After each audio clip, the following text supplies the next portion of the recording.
Salut à tous, alors c'est Frédéric de la Vie. Alors aujourd'hui je voulais faire une vidéo, une petite vidéo pour tous vous remercier d'avoir eu confiance en moi, de m'avoir supporté et aidé pendant de nombreuses années, tous qui m'avaient suivi sur les réseaux sociaux.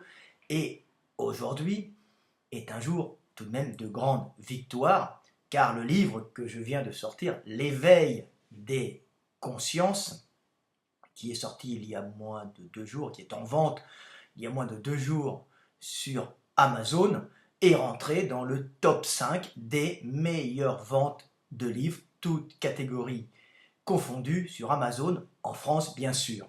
Alors je vous remercie parce qu'en fin de compte, ça montre la puissance des réseaux sociaux qui arrivent à court-circuiter les gros médias, souvent aux ordres de puissance économique, qui possèdent aussi des fois les maisons d'édition. Alors pas toujours, mais souvent, et les gens qui en général font de bonnes ventes sont souvent les gens qui sont promotionnés par ces gros médias. Là, on peut voir qu'il y a en fin de compte une démocratisation, en fin de compte, du savoir. Tout le monde peut avoir accès à des pensées différentes, des courants d'idées différentes qui enrichissent l'humanité. Et on voit que des individus qui ne sont pas, en fin de compte, dans ces grands médias, qui ne sont pas sponsorisés, en fin de compte, par la pensée dominante, peuvent quand même rentrer dans le game et apporter leur pierre à l'édifice culturel français et mondial, faire progresser les mentalités pour améliorer le monde. Donc, je remercie toute ma communauté qui était derrière moi. On a dépassé les 400 ventes en un jour et demi. Donc, c'est très bien, je vous dis ça parce que nous avons accès, nous, les éditeurs, car je suis aussi éditeur, aux chiffres des ventes. Donc, c'est très intéressant de voir comment ça fonctionne, de voir la réactivité. Et c'est aussi très intéressant de vous expliquer que maintenant, des auteurs peuvent être indépendants et ne pas être obligés de se soumettre à des éditeurs dépendants de la pensée dominante et du pouvoir, tout simplement. Et qu'on arrive quand même dans un monde où il y a une certaine part de liberté, même si cette liberté a tendance à être attaquée de toutes parts, comme je suis moi-même, vous qui me suivez, vous le savez, attaqué de toutes parts pour ma libre pensée logique qui refuse de se soumettre aux dogmes ambiants, les dogmes étant souvent vrais, mais étant parfois faux. Il faut donc prendre du recul pour pouvoir analyser la situation et parler des choses en toute franchise, quitte à se faire détester par certains et même par d'autres qui comprendront que ce que je dis est la vérité, mais qui verront dans cette réalité, en fin de compte, le miroir de leurs échecs ou de leur soumission. Donc je vous remercie tous, vous qui me suivez. Vous savez que mon livre est en fin de compte une œuvre collective, puisque, comme tout bon maître, j'enseigne et j'enseigne à mes élèves, mais je m'enrichis de leurs questions, et mes élèves ou mes disciples peuvent même des fois m'apporter des réponses auxquelles je n'aurais pas pu répondre. Donc, la grande toile du net permet de voir naître une nouvelle race d'auteurs, dont je fais partie, qui s'abreuvent en fin de compte de la communication avec tous les individus du monde et de l'apport de données que nous pouvons en fin de compte nous transmettre les uns les autres. Donc on voit naître en fin de compte une nouvelle façon de penser et de concevoir les livres, mais aussi une nouvelle façon de réussir sans être obligé de se soumettre en fin de compte à un éditeur aux ordres souvent ou étant acheté par les puissances dominantes. Donc, c'est formidable ce qui se passe. Top 5 des ventes pendant une journée entière, un peu plus.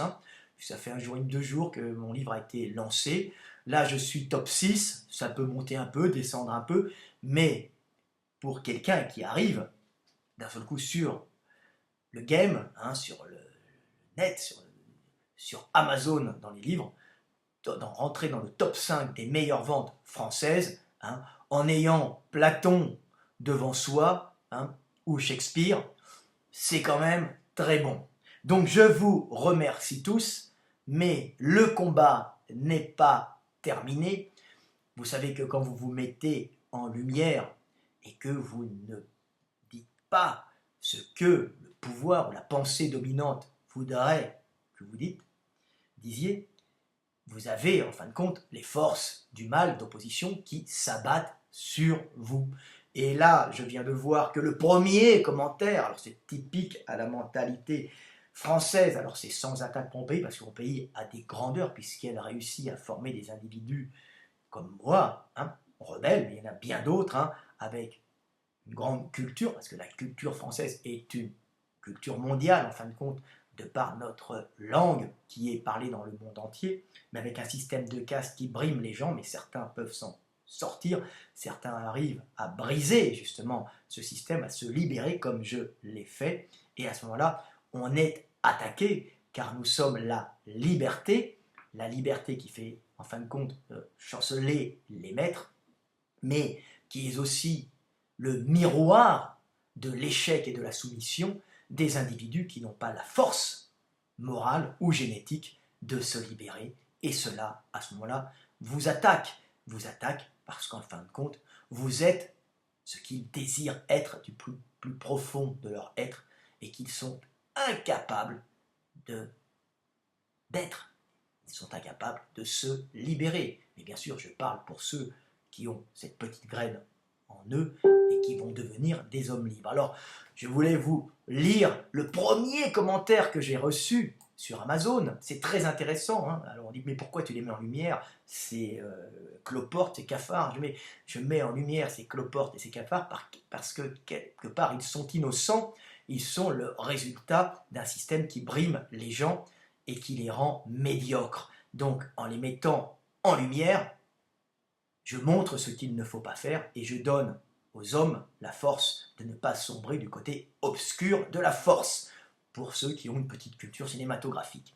Donc, il y a un certain A7 qui a publié sur moi, hein, dans les commentaires, il n'a pas pu recevoir le livre, puisque le livre arrive entre le 22 et le 27, hein, puisque pour le moment, il est à la maison d'édition, nous venons de le recevoir, et nous sommes en train de l'emballer et de faire les envois. Donc ce monsieur n'a pas pu recevoir le livre, hein, alors bien sûr, des gens connaissent à peu près les choses dont je parle, mais en aucun cas, ils ne peuvent connaître le contenu complet du livre. Donc j'ai un monsieur qui fait une critique de mon œuvre, qu'il ne peut pas encore avoir reçu ou lu, critique qui a comme seul but de me salir, de me diffamer, de m'attaquer, de me réduire, tout simplement parce que je suis ce qu'il ne peut pas être. Je suis la force et je suis la liberté, liberté que vous avez, vous qui me suivez, et la force que vous avez aussi, hein, de vous libérer. Donc je vous lis ce commentaire d'A7. Alors il écrit « Délire maniaque d'un dépressif sans diplôme d'extrême droite hein. ».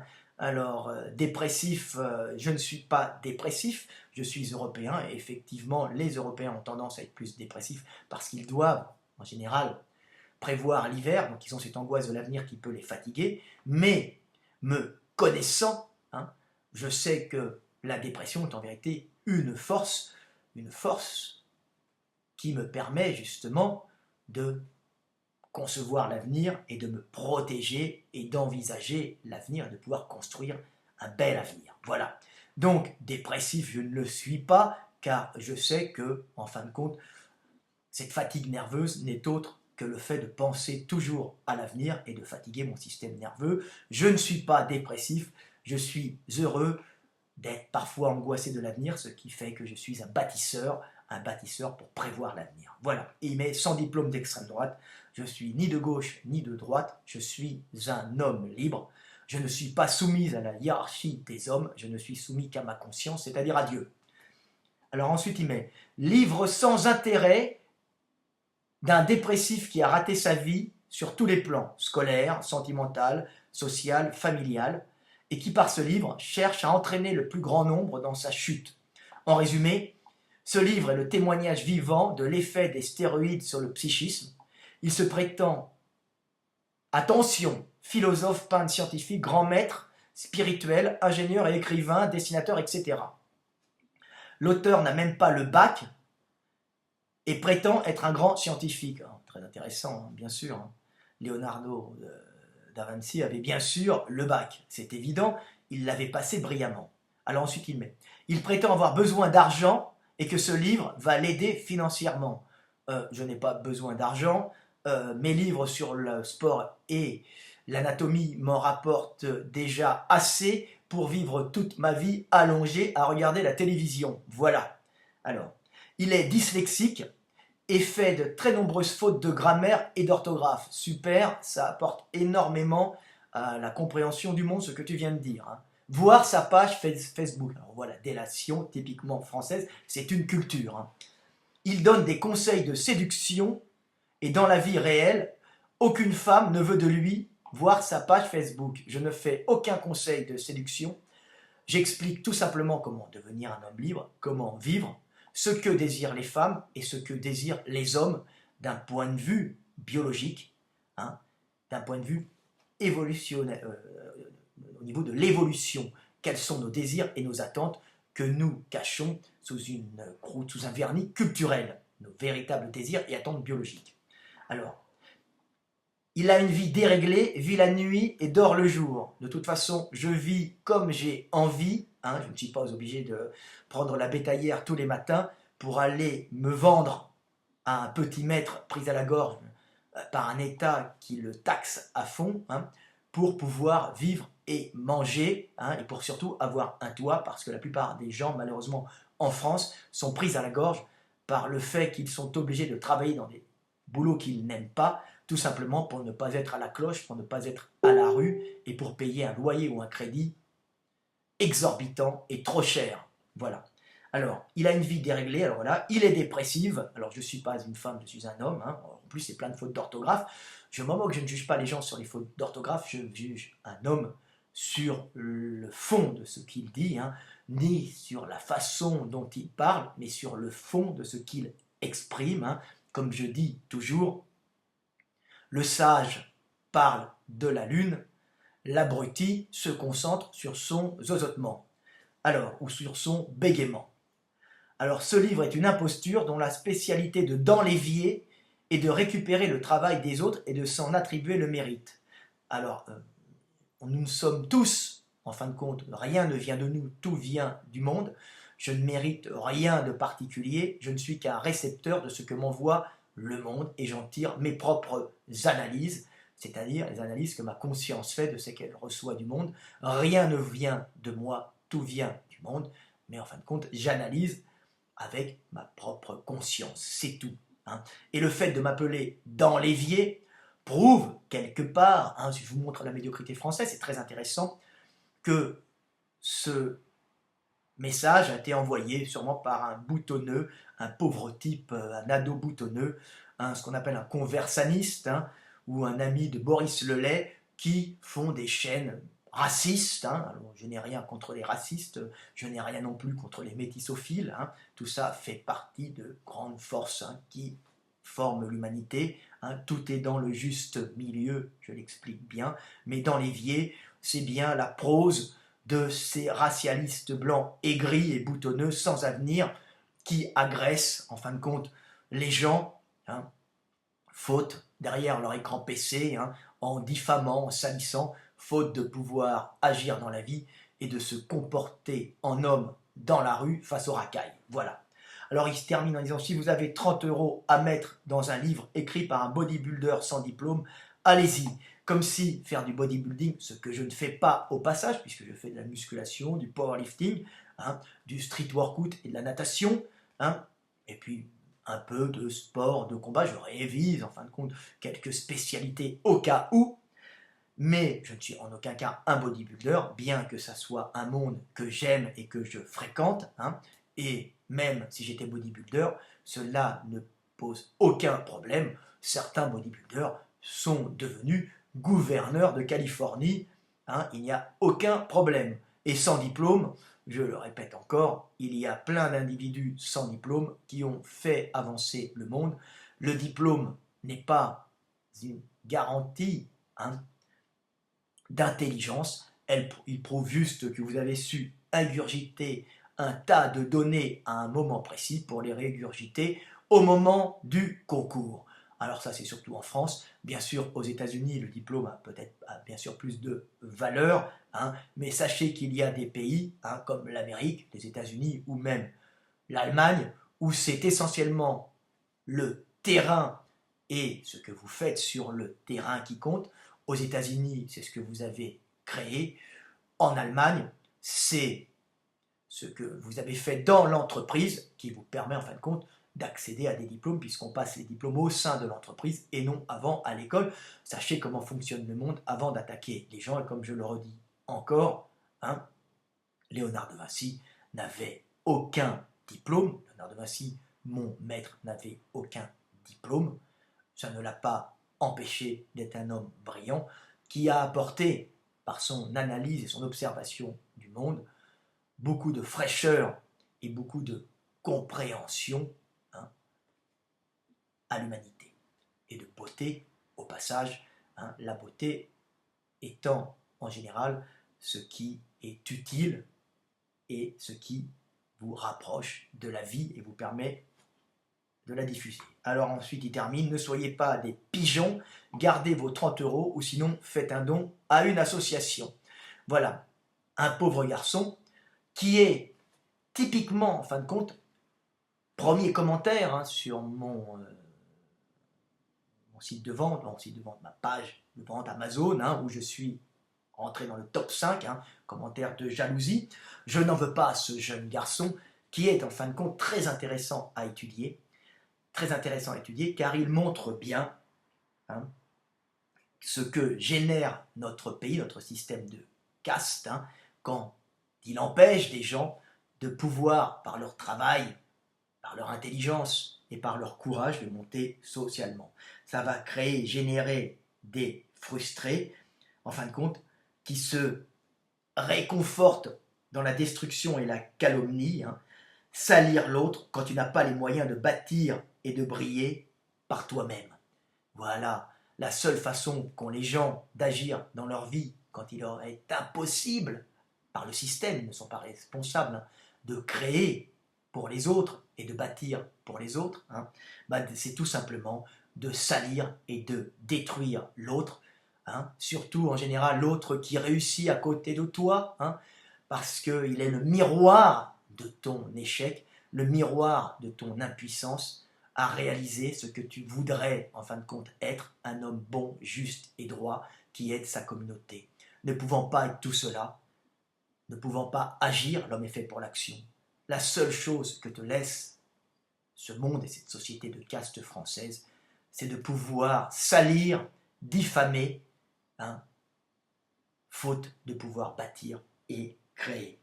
Alors, je terminerai en disant, mon ami, mon pauvre ascète, hein,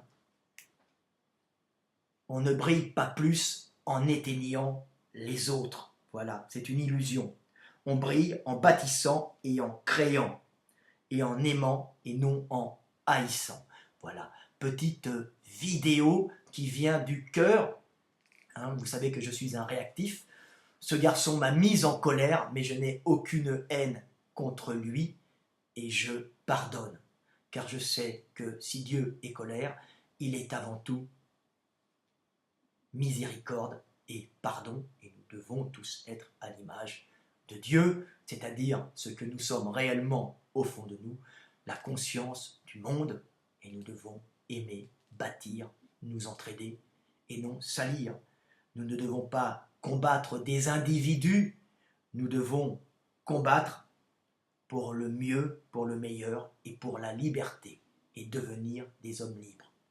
Donc je vous remercie tous qui m'avez permis, chose exceptionnelle, hein, en partant de rien, c'est-à-dire en n'étant pas promu par les médias aux ordres du pouvoir, je suis rentré dans le top 5 des livres d'Amazon, et bien sûr, ceci, quand vous êtes un guerrier de lumière qui œuvre pour la liberté, hein, on n'a pas besoin d'être armé, le verbe est l'arme la plus puissante pour ouvrir les esprits et libérer les êtres, hein, ce n'est pas forcément les fusils, c'est le verbe, hein. Mais quand vous vous exposez, sachez que de toute façon, vous serez obligatoirement calomnié et sali. Et l'homme libre sait qu'il sera couvert de merde. Mais ça n'a aucune importance. Votre âme, votre esprit, votre conscience restera pure car vous êtes en accord avec vous-même. Alors je voulais vous dire une dernière chose. Ce monde est quand même merveilleux parce qu'il voit naître des hommes libres, comme moi par exemple, mais comme beaucoup de gens qui m'écoutent, qui me suivent, ou même qui m'ont précédé. Mais actuellement, on voit que le système change et que nous pouvons être en fin de compte les dirigeants de nos propres existences et ne plus nous soumettre, créer nos propres entreprises et ne pas être obligés de se soumettre au système de diffusion possédé par les puissants pour pouvoir en vivre. Nous pouvons tous maintenant créer nos propres livres. Évidemment, c'est de l'investissement. Il y a plus de 20 000 euros investis, ce n'est pas grand-chose, mais ces 20 000 euros investis, plus le travail d'une équipe, hein, dans notre entreprise, mais on voit que l'on n'est plus obligé, grâce à Internet et au réseau, de se soumettre au réseau de distribution possédé en général par les oligarchies dominantes, hein, et nous pouvons enfin diffuser nous-mêmes le message, et ça c'est la bonne nouvelle, nous pouvons enfin, par nous-mêmes, véhiculer la liberté comme un virus à travers la toile. Je vous remercie tous, hein. Je suis un homme libre, je voudrais citer d'autres Français libres, hein, comme Proust. Proust, son œuvre, qui paraît bourgeoise, est en vérité une dénonciation d'un système de caste, hein. C'est l'œuvre d'une vie faite avec amour, où il n'a aucune haine, mais il décrit avec une véracité d'entomologiste la société française de caste, qui malheureusement n'a pas encore changé, mais elle va changer, hein. Et cet homme a fait une œuvre si libre et si nouvelle, car il était son propre, en fin de compte, il n'était pas son éditeur, mais c'est lui qui finançait lui-même ses livres. Ses livres, à la recherche du temps perdu, ont été financés et faits à compte d'auteur, et c'est pour ça que c'est un grand auteur aussi, un observateur, quelqu'un qui regardait le monde, quelqu'un qui l'observait, et quelqu'un qui ne s'est pas couché pour écrire ce que l'oligarchie veut entendre, mais qui a payé par lui-même son édition, hein, avec ses propres fonds, ce qui lui a permis d'être libre. La liberté, ça se paye, et on vous le fera payer très cher, comme disait mon maître Sizia Ziké. Mais il n'y a rien de plus beau qu'être un homme libre, car tous les matins, quand vous vous réveillez et que vous vous regardez dans la glace, vous ne voyez pas un esclave honteux, vous voyez un homme, un vrai, et c'est la plus belle des récompenses que le monde peut vous donner. Nous sommes conscience, nous sommes liberté, nous sommes des hommes libres. Merci à tous de m'avoir aidé. Top 5, c'est énorme. Top 5 en France, c'est énorme en partant de rien. Nous avons fait un grand chemin grâce à vous tous et grâce aussi aux progrès technologiques qui permettent ce grand réseau neuronal, en fin de compte, hein, qu'est la toile, qu'est Internet, ces réseaux sociaux qui, en fin de compte, libèrent le monde, même si des fois ils véhiculent bêtises, stupidité, ils véhiculent aussi savoir et liberté, ce qui était impossible à véhiculer avant, quand les oligarchies, quand les maîtres tenaient le pouvoir. Il ne faut pas leur en vouloir, hein, car c'est une histoire d'énergie. Ceux qui sont en haut essayent d'empêcher ceux qui sont en bas de monter pour conserver l'énergie. C'est humain, c'est biologique, mais il faut sortir du règne de la prédation pour entrer dans le règne de l'échange. Nous sommes des hommes libres, nous allons gagner le combat, et l'éveil des consciences fait partie de ce combat. Je vous remercie, et je vous dis, achetez mon livre, L'éveil des consciences, commandez-le, et si vous n'en avez pas les moyens, et je le répète encore, piratez-le et diffusez-le, car c'est le seul moyen de libérer les hommes et de faire de l'humanité, en fin de compte, une grande fraternité et une communauté d'hommes libres. À bientôt!